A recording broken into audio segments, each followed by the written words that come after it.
Are you tired of small talk? Me too. How do we channel spirit messages? What can angels and demons teach us? What's quantum leaping? How do we shift timelines? Who are the star seeds among us? Are dragons real? Big Souls brings big ideas down to earth. Let's plant some abundant seeds into the garden of your mind. Join the big talk. Welcome to Big Souls, Big Ideas. Today we're going to be talking about mental health, something that has become a bit of a keyword in society, yet people are still struggling. So I've invited hypnotherapist, author, and mental health expert Holmes to help us get out of this pandemic. Hi, Alex. Hiya, nice to be here. Why are we suffering? I'm going to start with a big question. Why are we suffering so much? The biggest that's such a good question, and it's a question I love to grapple with because so the way that the method that I work with when I'm working therapeutically is existential, and this is obviously it's a philosophy that's been applied to therapy. But we grapple with those big feelings. We grapple with sense of meaning, purpose, fullness, freedom, choice, responsibility, and all of those things. Um, but why are we suffering? I think that I, I think that we are in a time where we're grappling with what's going on internally, with the things that we want, and the gap between what we want and what we actually can accurately achieve and get is growing wider and wider and wider. But the reality of what we can actually get, we're not satisfied with. Mhm. So we are consistently feeding the beast and widening the gap, and it leads us to more and more suffering. So I guess the big question is, why do we want the things we want, and how can we then move out of that space to be okay with what we can actually get and with the things that we need. One of the ideas that I had to experience and I had to make peace with was the fact that I'm going to be imperfect. And I think this is a struggle a lot of people have, that they cannot make peace with the fact they're going to be imperfect because they've been taught consistently you have to Mm, be perfect in order yeah. to gain the respect of your peers, the love of your mother and father, which is a very kind of conditional love type of onboarding onto earth. But it's the norm. So we don't question it until we start doing that self love journey. We're like, oh, I actually am worthy of love, even though I will have my flaws, I will have my scars, I will have my gray hair. Doesn't matter. None of it does. No. But then there's another aspect, which is we have to also make peace with the limitations, Hmm. because we may have big dreams, but unfortunately, we don't have all the time in the world. And we don't Mm, always have the ability to have whole teams like Beyonce to support us in, doing great concerts all around the world and present our ideas. the thing that came up as you were saying that in my head and my heart really was managing expectations. Mhm. And the biggest challenge that I've found across my generation, so I would be part of the millennial generation, Same. and then, yeah, and then looking at Gen Z, and obviously we're now looking a bit further forward to Gen Alpha, Yeah. is the fact that our worlds are becoming so much bigger. We have access to so many different things happening at so many different times, happening at a multitude of different frequencies with a multitude of different opinions, different ideas, new innovations, new things to worry about and to concern ourselves with. So when we are wanting more and wanting more things, it's typically coming from a place of somebody else has that and that's what I want as well. Hmm. So it's as if we want success, but we want success very quickly. And then success looks like, oh, having a team. because if you have a team, it's super important for you to have a team. But some people move too quickly to get the team, but they don't actually have the business structure or the personal structure or the lifestyle that requires the team to be there.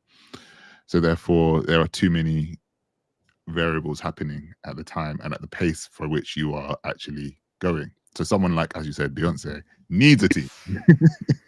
You know, big company people that run big companies, and even smaller companies or smaller businesses need teams so that they can function in a particular way. But if you're not even there yet, but you, because somebody else is looking at Stella and saying, "Oh, actually, she has a team. Why can't I have a team?" And then they go and get a team, and it doesn't work out for them. And then then there goes the question that you started this conversation with: why are we suffering? And they go back to that place, and they're like, "Oh, my business doesn't work. Um, it's not meant for me. This life is this, that, da, da, da, da." You start to blame all of these other things because you're trying to run before you've even learned how to crawl. And that is, for me, one of the things that is really challenging among our generation and among our times now, is that we're seeing so much, and we're being, and things are being pushed in front of our faces that we're being told that we want. And I think that that's been so detrimental to our mental well-being, because why do we now need this pair of trainers and not that pair of trainers? Why? I mean, on TikTok now, everywhere I look, there is some ad or some kind of, have you thought about taking apple cider vinegar to reduce your stomach fat? Or have you tried drinking this greens to boost your X, Y, and Z, or this, that, and the other? And then I sat there and I thought to myself, why do I feel like I want these things? They're infamous, they're interesting. I can go out and get them tomorrow, but I don't need to buy them from TikTok, and I don't need to be pushed. I don't need them to be pushed according to my algorithm, because they've created a profile of what kind of person I am. So therefore, I, quote unquote, should be interested in apple cider vinegar gummies. So I don't know. I don't know. I mean, You've fallen into an interesting niche. Apple yeah, cider gummies. I've just fallen into this well-being, what, like, man of a certain age wants to excel kind of group, and I'm just like, Yeah. they really don't know who I am. I will add everything to the basket and never purchase a thing. That is But it's the thing that a lot of the podcast platforms or like media platforms, they're slowly transitioning to using their voices not to spread information, but to bring the messages towards specific companies, specific yeah. agendas. So the sources that we thought were trustworthy are now shifting a little bit, because that's where the money's coming from, advertising. Yeah. And that's messing with our health. It's something that our parents experienced with television, grandparents. The boom of television really messed up with our priorities, Mhm. the values that we placed on one another. And Yeah. now social media is replicating that. So we haven't learned that lesson just yet. No, I just think that the rate in which it's happening, I think we're always going to want to sell services to one another. I think that's just the nature of where we are now. But I think it's the rate in which we're being shoved to these things. I like having the choice of being like, oh, my stomach isn't feeling too great. What can I look for to support that, and then go out and search for it, rather than be kind of um, forced upon this idea of do you feel unwell? Now here you should have this, and then I'm questioning, am I unwell, sort of thing. And it's like, yeah. It's really interesting that it's not necessarily we want the things that other people have, but we want to experience the emotions they're experiencing by having those things. So it's not necessarily that You want to wear the same outfit because you want to wear the same outfit, but you want to wear that outfit because that person is getting the love of their partner, or the appreciation of their friends, or the recognition from their boss Mm, or their parents. So something that you're not experiencing yourself personally as an emotion, you connect it to, well, maybe if I get that job, I'll get the respect. Maybe if I get that outfit, I'm going to get the attention. Maybe if I position myself with this haircut or the way that I speak, people are going to finally fall in love with me. So people are thinking about the idea of wearing a different skin, different mask, different filter, opposed to returning back to their inner world. And I think mm, this is where the faulty foundations result in unsuccessful businesses, unsuccessful relationships, because you thought if you have that shortcut, you're going to get to where the other person got. But they actually did the work, the inner work necessary for them to feel confident, for them to feel at ease. And mm. this is where a lot of people kind of perhaps fall into a pit where sometimes they need help, other times they need to really sit with their own reflection and start to come back to Deal. self. Yeah, I do think, and with the working with the existential kind of understanding, the biggest question I ask people, whether I'm coaching them or they come to me as therapy clients, is what does that mean? What does that mean for you? So, like you said, if you're looking at somebody who is doing something that you want to do, whether that be, as you mentioned, wearing the same clothes or wearing this, that, the other, and you see that they're getting something that you're not, my my the question I ask is, okay, so what does it mean for you to have that material clothing? And then once you go that further, it's like, okay, what does it mean really then for them to have that particular life? And what does this say about where you are and what you're looking for? And I think that we're just kind of in this thing of just, just just pure chaos, generally. But it's interesting. It's interesting. I think that I think once we understand our motivations for, and understand our deeper level of meaning, then we can actually kind of move to a particular Mhm. space. Um, but the challenge is also that we don't really give ourselves the time and space to ask ourselves these questions, right? It's like everything must happen now. Yeah. Or better, yesterday. If Yesterday. it can happen yesterday, then I would Yeah, already be living in this reality that I'm envisioning. And yeah. it's very easy to point a finger to something outside of you to say, well, my parents made me who I am.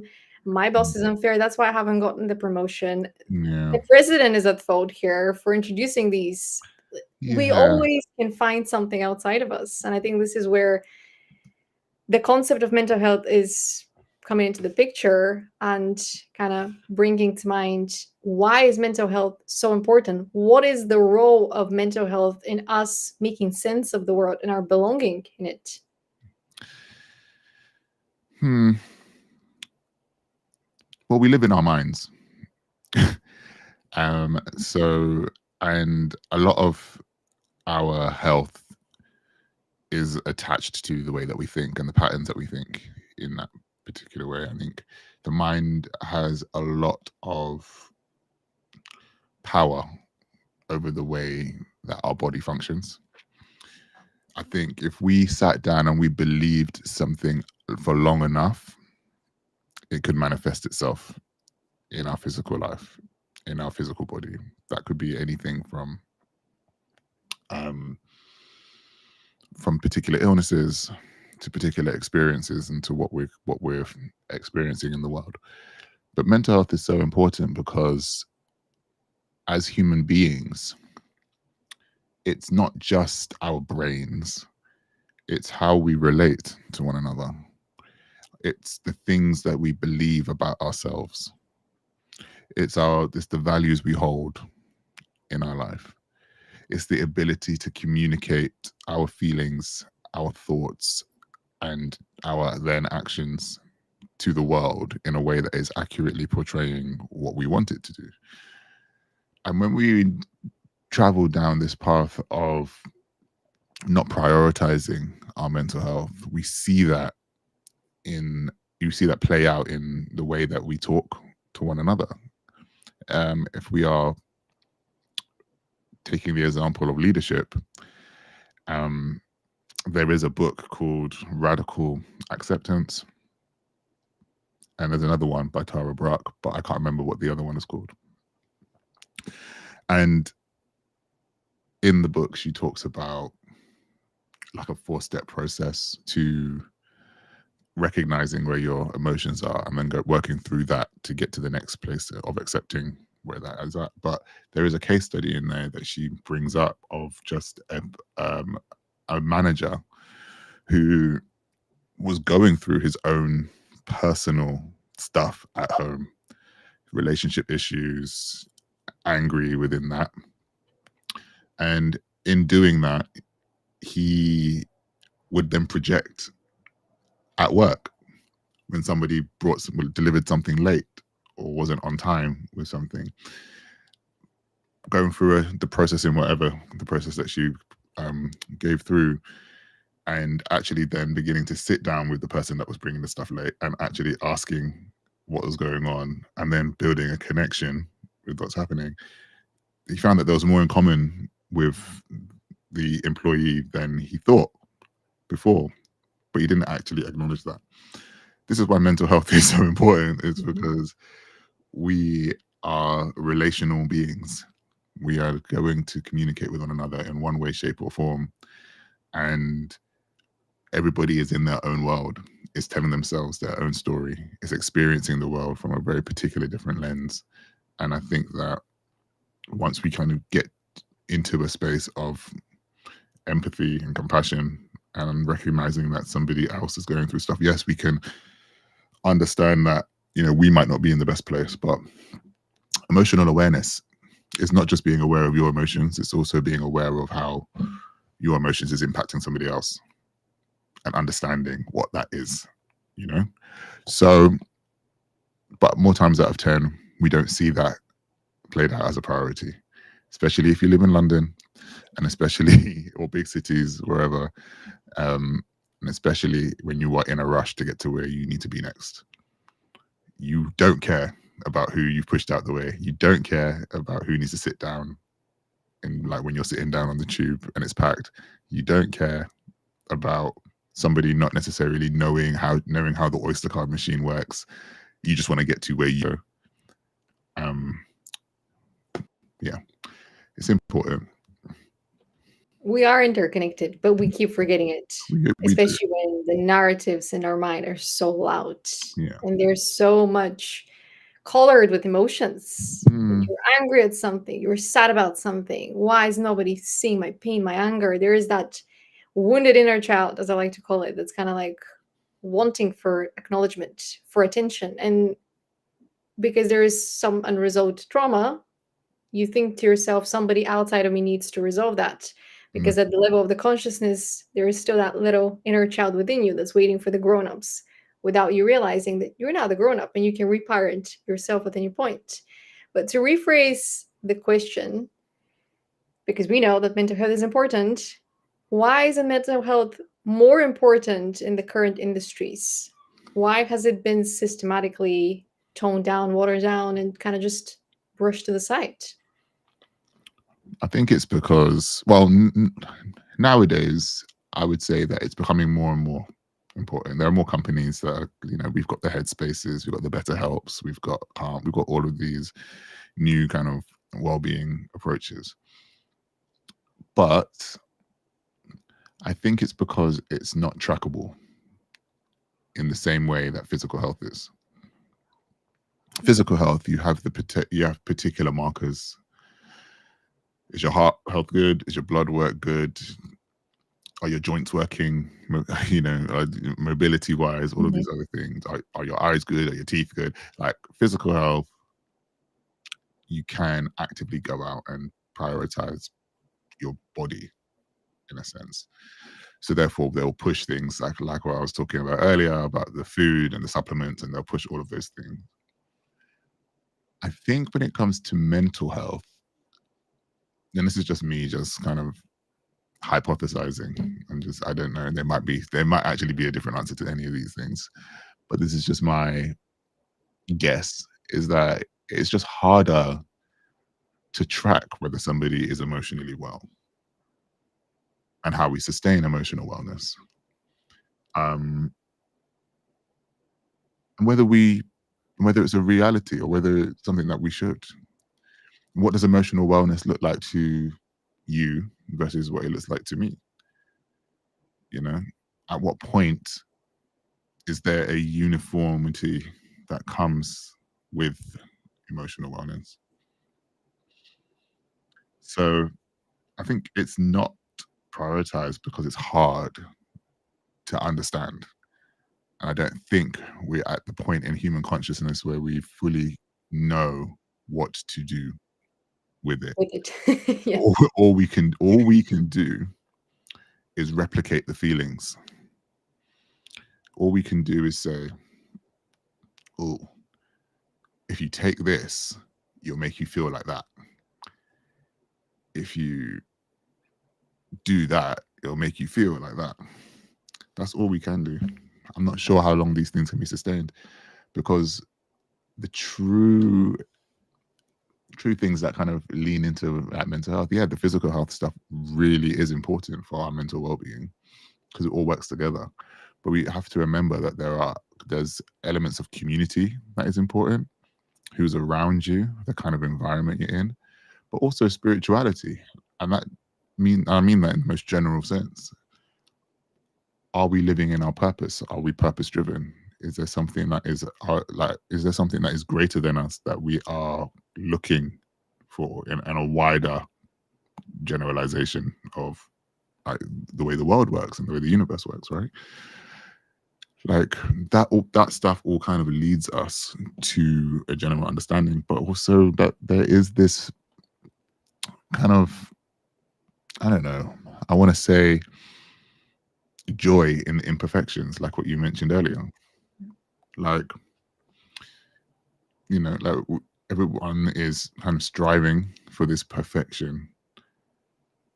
Like even the idea of having a utopia doesn't make sense to me.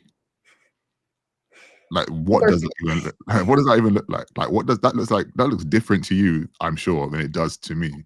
And even the idea of what is in my mind of a utopia has probably been told or shown to me what that is, you know, from all those films that we've seen of a utopia or something that happens in those things. So it's hard because it's immeasurable, and you can't capitalize on what is immeasurable. Mhm. It doesn't make any sense, and then the only way to do that is to morph our realities, and that's what we're seeing quite a bit. We are seeing it, yeah. And I'd say that it's hard to ignore mental health now because we've seen the problems, but also we've seen that some of the solutions are working, they're effective, and a lot of testimonials have come through, and a lot of people are helping each other through, friendly community networks. So now the companies are thinking, well, how can we capitalize on that? We can probably get involved. We can probably make a business out of this. And I don't think there is anything wrong with that if you're helping people.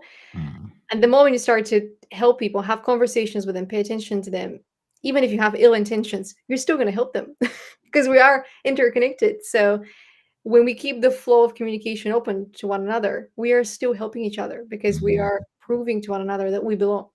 Even Yeah. if the intentions at the beginning might be a little bit more corrupted. How can I make money out of this? How can I sell this service? Spirituality absolutely plays a role in this. And I would say with mental health, there is a little bit of a fear, I would say, to those that are currently ruling the world, the 1% that rules the world, in the sense that if we understood who we are, we're going to liberate ourselves from the expectations, from the old narratives, from the limiting beliefs, from having to fit in and having to pursue somebody else's dreams. And we would return to our own purpose, our own dreams, our own definitions. And that is a little bit scary to those that are currently designing the structures because they will no longer be able to control the masses. Even if every second video online is an ad, you can just skip it because you remember you have free will. Yeah. That is the power of that mental health evaluation that you do for yourself. You remember. I have free will, so I don't have to suffer by watching this act if I can skip it. Yeah. Yeah. It's sad. It's sad. But there's also the joy on the other side. There's that, no, it's sad when I say that. I mean, I was going to say there's a tension in that, isn't there? It's like there's you've got the if they create the want, then they can kind of reap the benefits of what the average everyday person can see as a value, and then we're looking at the standard that's been set for us. And I think over time, I think each person on some level reaches that point of, actually, is this something that I want? Is this something that I want to do? What we do with those things is our responsibility. But, some people, I think we see it played out in movies all the time. We see it played out in books and stories and things like that. Just of the morally bankrupt person who just is out for themselves to do whatever they need to do because of a particular experience or a particular thing that they've gone through, that they just can't even spend too much time kind of focusing on inwardly as to what that looks like. I'm currently in the process of rewatching Lost. Okay. Big quest. Pardon? That's a big quest. That is a big quest. It's only 6 seasons, and I think that which is good, which is long for the time when it was, but like now you've got these 10 season shows at the moment. But just one thing I'm realizing is that just how much of just how much like darkness we carry, and when we carry that much darkness, sometimes we need to access it so that we can like sort it out and then kind of create the light that we inevitably have. But we're going to have to navigate the two things. And I think the biggest tensions that I found just watching, I'm in season 1 at the minute, but just watching the season is that people aren't willing to embrace their darkness just yet. And that causes tension in the real experience. So yeah, and I think that's kind of what we're seeing with regards to the quote unquote people who run the world and people who are in particular places and particular positions. And we see it in shows like this, in Succession and all of these other stuff. Just they're people being people, just on a higher level of material and a higher level of control and power. But they don't see the everyday person having to struggle because of their decisions. So, yeah. There's a lot of power in the darkness if you're able to sit in your own darkness and not let it overtake you. Because I think this is the fear people have, that, if I discover my shadow self, I'm suddenly going to become this really kind of corrupted person, or I'm going to get really angry and I'm going to go out and kind of bring revenge upon myself. But that's not really it. It's you discovering your shadow self so that you understand that we're all connected. So if one of us is morally corrupted, that's one of us. What happened that this person turned out to be the way that they are? Once again, it's very easy to point fingers and blame other people and say, this is why we are where we are, because of that person, because of that industry, because of that organization, without realizing that you have the power to influence everyone's life for the better, starting with your own. First of all, you have to lead with your own life. But in the process, we might experience affected mental health or poor mental health because of the world that we live in. We're not saying the world is perfect. The world is actually quite wounded, and it's experiencing a lot of attacks from us humans as well. But what are some of the early signs of a poor mental health, and what should we look out for in ourselves, but maybe in the people that we love, that we might be able to kind of remind them, hey, maybe you should slow down. Maybe you should do something about this because you're displaying X, Y, or Z. Yeah, I think these are really, really interesting questions. It's just the way you're putting them forward. I think I think the answer with this one is it depends on the person. So one character could be somebody who has been a bubbly and vivacious woman, for example. They wear red all the time. They wear bright colors. They are the life of the party. When they walk into a room, they're always asking how somebody is all the time. They connect well with other people. They go to the receptionist and they all of a sudden found out that this receptionist has 3 kids, a wife, etc., and they're working this long. Da, da, da, da. So she sees others. And then one day, you see this woman come in and she's probably not wearing as much color as she did before. She probably is speaking a bit lower in her register. She's not really speaking as energetically as she wants, but she's probably speaking a bit lower and just, a bit more mellow or whatnot. She probably hasn't asked anybody about how they are. And when you do speak to her, she's probably now in her own world, thinking about other things. She's not present in the way that she used to be. But you think about it and you think, oh, she's just having an off day. She's just everybody has off days and whatnot. Which one do you think is the one with the best mental health expression? The way that you're talking about this woman, if you were talking about this woman 10 years ago, I would have said, oh, she definitely is struggling with something, depression, anxiety, something happened in her personal life. But now, because I was the woman with the vibrant colors that went into dark clothes and didn't really care that much about other people on some days, because I realized, wait, who's checking in on me? I was the one that always went around and asked people, how are you doing? Are you okay? Can I do something? And then I realized, wait, there's no one checking how I am doing. So I would say maybe she just realized that she was playing a role, and that role she could no longer define herself with just playing that role. She realized there's more to life and more to herself. Yeah. But she is experiencing her own transformation, and so is everyone else. So you see how you've made meaning out of a particular thing.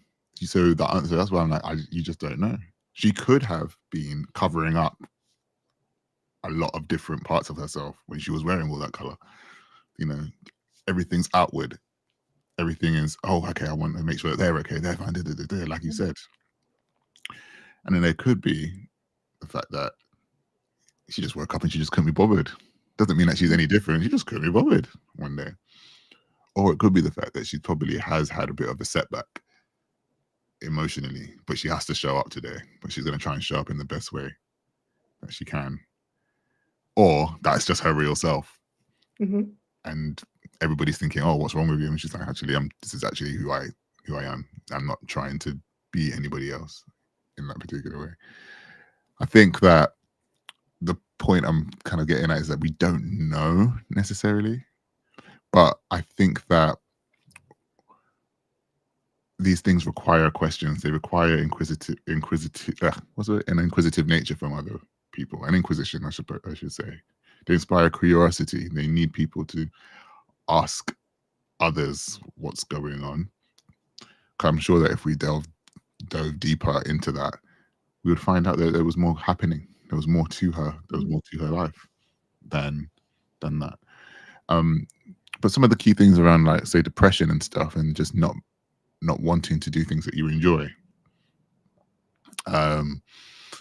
or anxiety and the feeling of panic, and watching somebody kind of frantically do things because they're worrying about the outcomes all the time. There are the signifiers of, like, borderline personality disorder and bipolar, manic behaviors, kind of extreme behaviors in certain ways. So there's a lot that is out there, which is why I said earlier is that the spectrum is immeasurable, and no one person can come in and diagnose something that's going to. Everything is a theory that's held lightly. it could be that, and that depends on that, and that might be this. We can't say for certain that somebody has one thing because we don't know what it is. So some of the signs of poor mental health could be anything. Could be anything, but it all depends on the person, is the point I'm getting at. Our coping mechanisms can sometimes show up in really funky ways where it appears like we've actually up-leveled in life. We're actually doing better because we're trying to make up for Yeah. the hole that we feel inside of us, the darkness that we feel inside of us. So we're overplaying our role in front of other people until we eventually collapse, because sooner or later, this distance that we've created between ourselves, between us and our true self, is just deepening and deepening until there is that burnout point. And sometimes the burnout point is because you're doing too much work and you're using your mental abilities to the maximum, and other times is because your emotional capacity to process everything is just not enough. Like you've reached the limit of the emotional capacity that you have, especially if you're trying to lie to people to mask how you're really doing. Eventually it just catches up with you. Yeah. The lies we tell ourselves in order to appease other people are interesting. Sometimes that's to worry them. Pardon? It's not always malicious. Sometimes it's No. just because we don't want to worry people. Yeah, sometimes it's just necessary as well. But again, it's what it becomes this thing of like, okay, what are my values? Do I value honesty? Do I value truth? That means, can I lie? Should I lie? Should I not tell you the truth? And then people start to kind of really like what's the word? Struggle with themselves in that way. And they're like, oh, should I? And then it just becomes this thing. And then that just manifests externally in so many different ways. And there's the question again, why are we suffering? Some people think I need to suffer. Like this is nobody can take that suffering away from me, which is how they identify now with that suffering. I am curious, before I proceed to the, kind of recovery journey, is there a way to help someone who doesn't want to be helped, who's not even aware that they need help, without being intrusive, but kind of like planting the seeds of inviting them on a more healing journey or more openness, towards more openness? Is there a way to help somebody who you believe needs help? I suppose that's one way to put it, but yeah.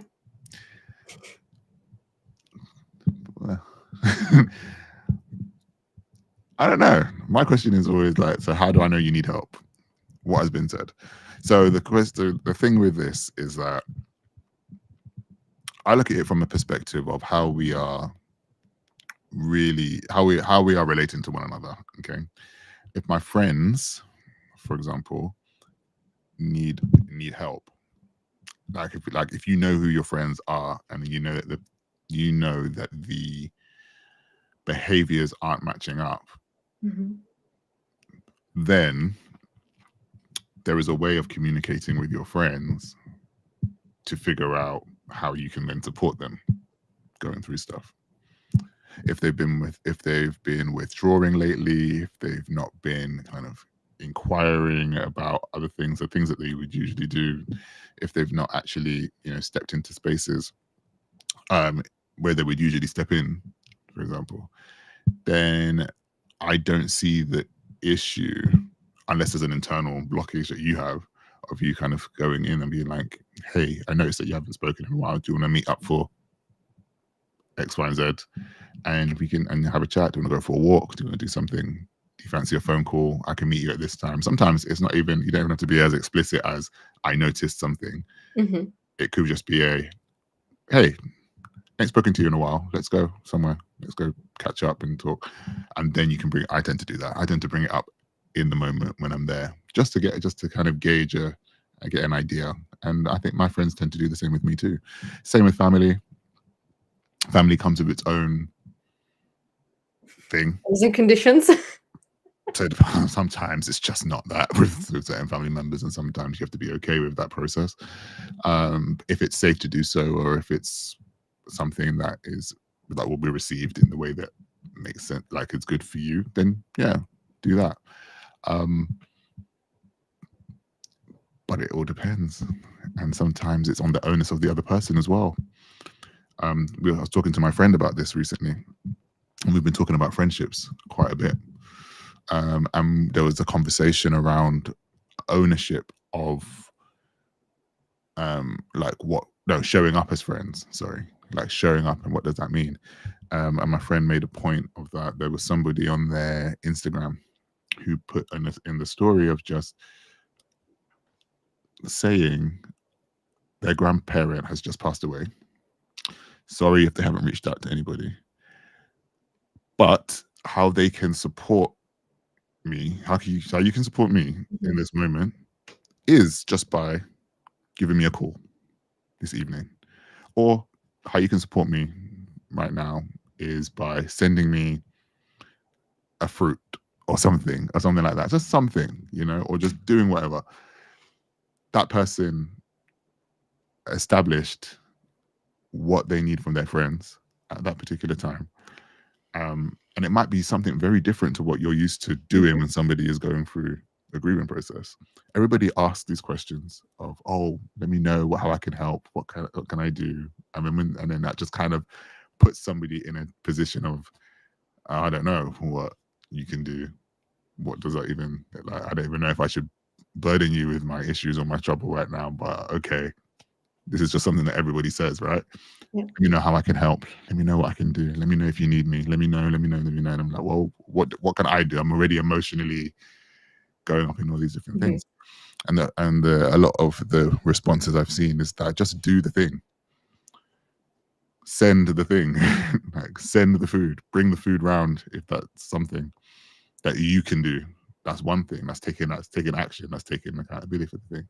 But at the same time, the person going through it does have a responsibility to say how they want people to show up if they have if they have the capacity to do so. So it's a two-way street. There are going to be branches where we trip up and where people aren't going to know which road to walk down and kind of which side, how it's awkward now. Everyone's in the way, sort of thing. You know what it's like on a busy road. But do something, or do nothing. But just take a stand, in a way. Some people check out when people are going through grief because they're just like, I know what I would want, and I know that when I check out, I want to give them a few months and then come back in. Maybe. Who knows? So when someone's going through something, don't think that it's all about you doing something. Sometimes the person just needs to either communicate what's happening, or you need to figure out who it is and just kind of navigate what that looks like for you. So there's different ways of figuring it out in that way. It's a very convoluted way of thinking about it, but you all know what I mean when it comes to that. What comes to mind is that, first of all, we have two main operational modes, which is kind of the introverted people and the extroverted people. And the extroverted people, when they're going through something traumatic, they probably remain in the same operational mode. They still want to be more social because that is how they get their energy. That's how their energy manifests the best way. Whereas introverts, when they're going through something that's kind of stressful or impacts their mental health, they would want even more to be in their introversion zone because that is how they can do the extra work that is required on an emotional or mental level without kind of wasting energy. Not that energy can be wasted. And I think when we have friendships or communities where we have a mix of both, which is life, sometimes we don't have the best awareness how to handle communication with one another in those moments because we expect one person to act in a particular way because that's how we're going to act. But then they act in a completely different way. And I understand what you're saying makes a lot of sense, that even if we try to understand everything about mental health, we'll never be able to, because 8 billion people on planet Earth, that's 8 billion authentic expressions. So it's a matter of wanting to be open every single day and be present for at least 5 people, at least the people that are around you, people that you can help. Well, if we're so different in the way that we kind of show when we're struggling, is there more unity when it comes to great mental health habits, things that we can do to preserve our routines better, our inner balance better?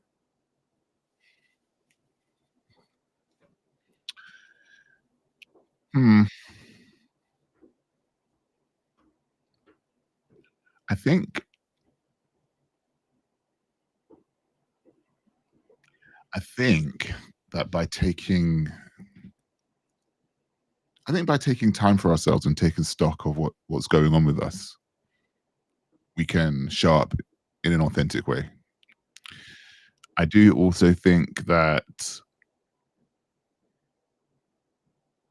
yeah, I do also think that there is this tendency to try and get it all right in the first instance. I think it looks different for so many different people.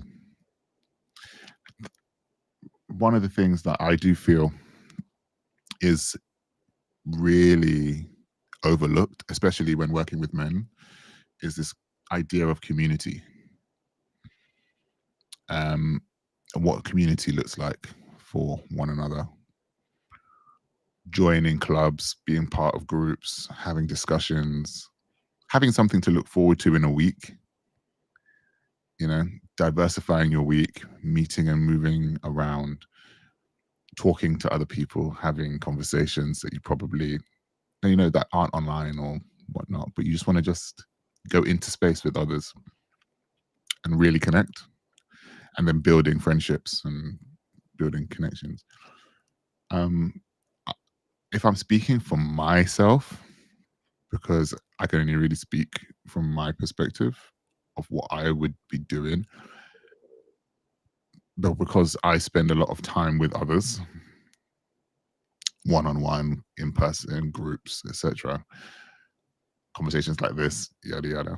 Um, I would need time to figure out where I'm at because I'm taking on so many different aspects of other people, so many different stories I'm hearing and different um, perspectives and experiences and all these different things. So for me, I would need to find time for myself, find time where I can actually pour back into the world and just allow myself to figure out who I am outside of all of the things that people have taken on. There was a point where I was taking on a lot of other people's emotions and taking them on as my own, Mhm. and it wasn't a self-caring experience. It was very, very destructive to my sense of self. So, you know, if you're in that particular space, then I would say, you know, just take time to do things that you enjoy and the things that you like, you know, or to learn or pick up new things. Um, yeah, I'd say those are some mental health habits that I would look at. I mean, if you wanted a laundry list, journaling is important, but again, not everybody likes to write, so there's also audio journaling. But that's, you know, those are options. Um, Escapism has its uses. Sometimes reading a good book can just give you what you need and take it back. Going to the cinema by yourself, maybe sometimes, or with friends. Going for long walks, getting back into nature. You know, just doing all the regular things. We want like a magic pill or some sort of amazing new kind of revolutionary thing. Just everything, all the resources are here. They're everywhere. If you're able to do the things, do it. As long as they don't harm you. You're putting things into perspective.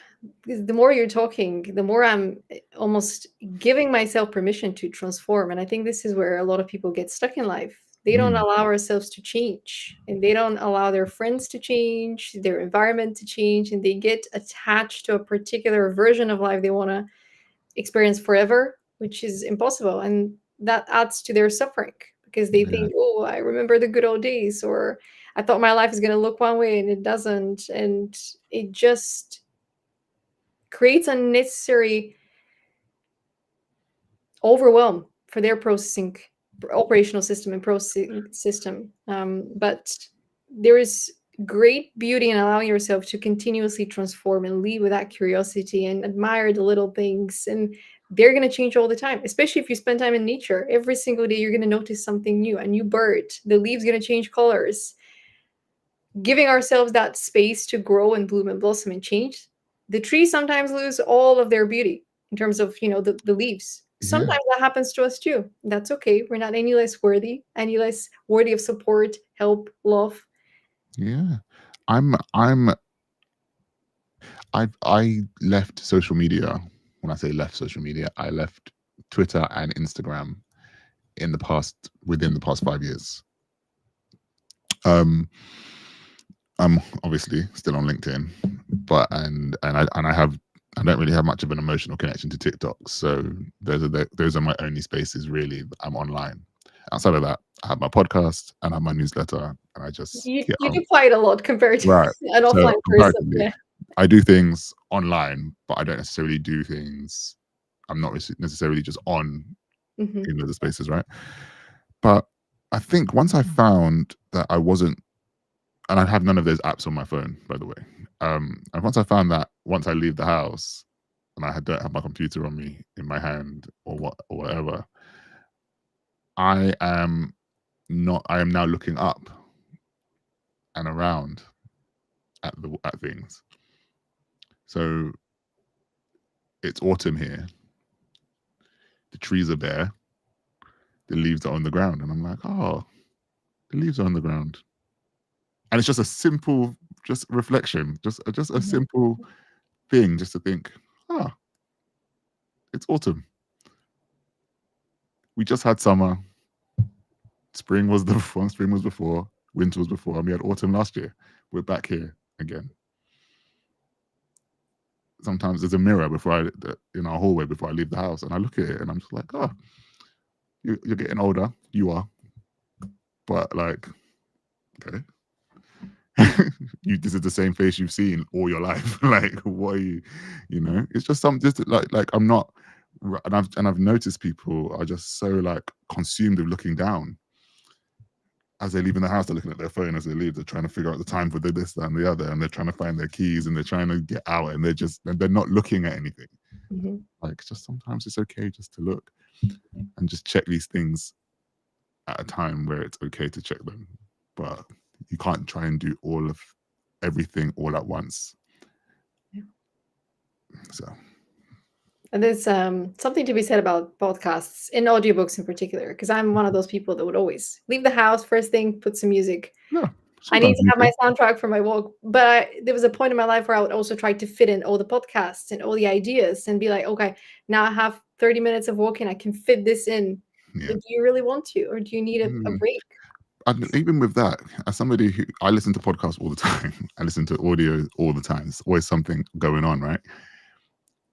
I don't listen to podcasts I need to focus on when I'm outside, when I'm out.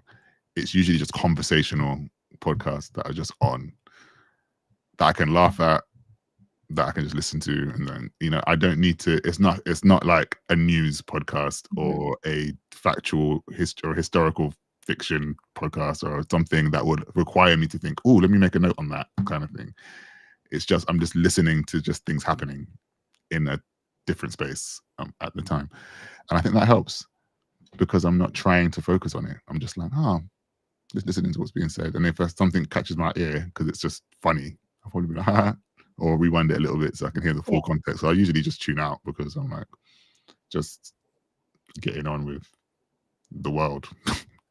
It's like going out with a friend, only they're Right. near you. Right. There we go.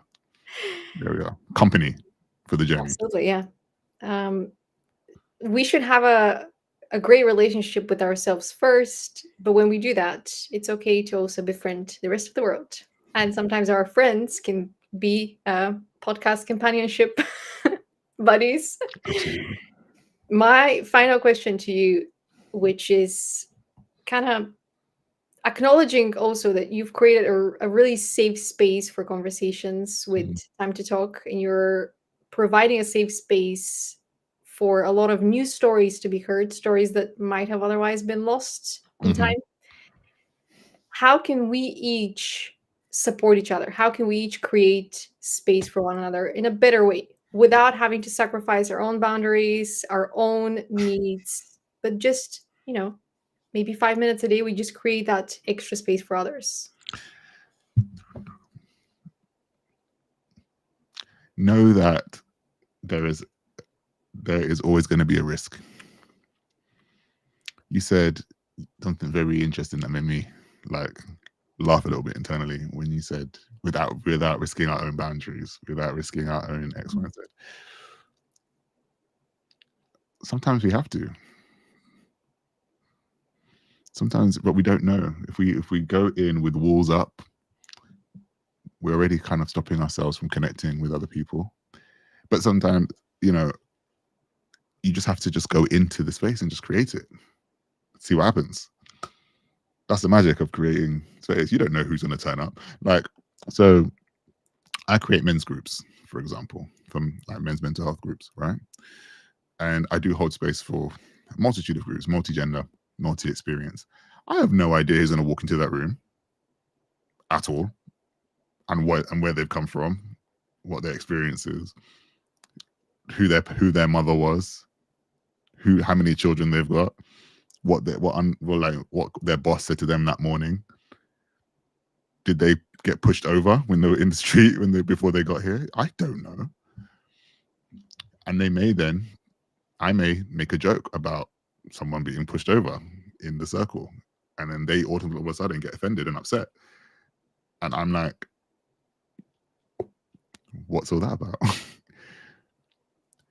The issue is that it's how we then move through those sorts of conversations, how we then create the spaces, how we show up to these spaces. And we're all going to show up to these spaces with our own stories in our minds.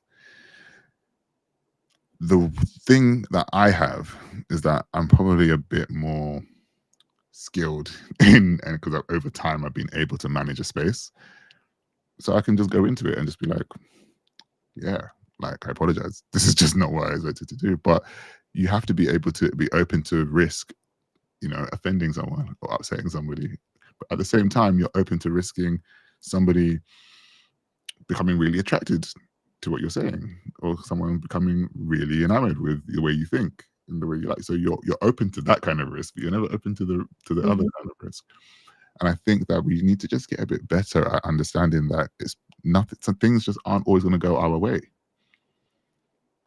They are going to be challenging, and there are going to be really difficult moments. But the more that we interact with others, the more we need to recognize that it's not always to do with us, and it's not always our fault and our problem. Which doesn't mean an excused behavior whereby you are actively being difficult or being challenging in order to kind of provoke something from another person.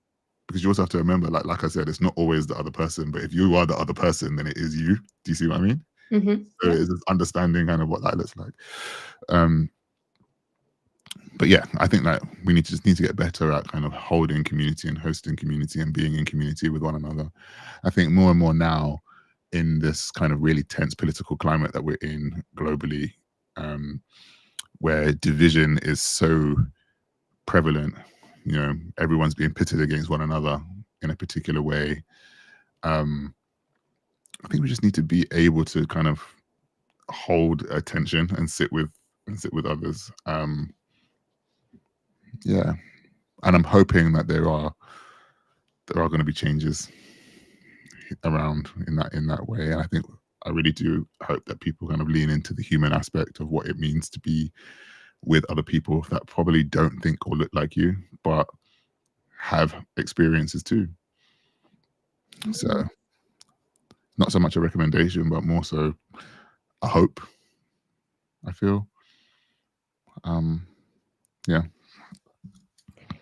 It's interesting what you notice about the boundaries, because I feel like maybe I've increased. I didn't have the personal space, and then I created a really big personal space to make up for the many years of having no personal space. But the optimized way of living is the middle ground, it's the balance. And there's a quote from, I think it's Eat, Pray, Love, and it's something to do with sometimes it's okay to lose your balance in the name of love. And if we're holding space for other, isn't that a manifestation of our love for one another, for humanity? So sometimes it's okay to lose your balance in the name of love. Yeah, I mean, sometimes you go into a conversation, or you go into in a friendship or a romantic relationship or whatever, and you're bringing 60%, and that person can only bring like 40. They can only bring that. So you're probably bringing loads more. And there's some days when you can only bring 20, and somebody else can only bring 20. And then there's this gap of 60% that's just around. Mhm. We just don't know. We're not people that are going to be operating at 100% capacity every day, Yeah. all the time. It's just We what ebb it and is. flow. Pardon? We ebb and flow. And We that's the ebb best we can do to, and yeah. flow, which is why mental health is immeasurable. So So long as we give each other permission to ebb and flow side by side, we'll be all right. Thank you for spending an hour with me talking about mental health, Alex. You are leading a type of revolution in your space, and I'm uh, sure it's going to have a ripple effect, maybe in the background for a couple of years, but then into the public spaces, hopefully, where some of the people that you're providing space for can then create changes in the workplaces, hopefully in governmental positions one day, and we'll on see. media. We absolutely need some new uh, improved mindful role models in society, and if we can assist them in becoming those, then you're kind of like the superhero with the cape in the background, maybe without a cape, but Yeah. Yeah, I'm probably providing the superhero with counseling. that's probably that's probably what my role is best used for. But yeah, thank you for saying that. I really appreciate it. I take it in. Thank you. absolutely love that conversation, and I'm sure that I can ask you a million more questions, but I'll just leave that space open. So if our listeners have some questions, maybe bring them onto the conversation so we can keep that mental health conversation going until we're at the place where we no longer feel the need to make space specifically just for mental health. Yeah. In the meantime, have a wonderful rest of the month filled with mindfulness. Let that be the intention. Yeah. Thank you for listening.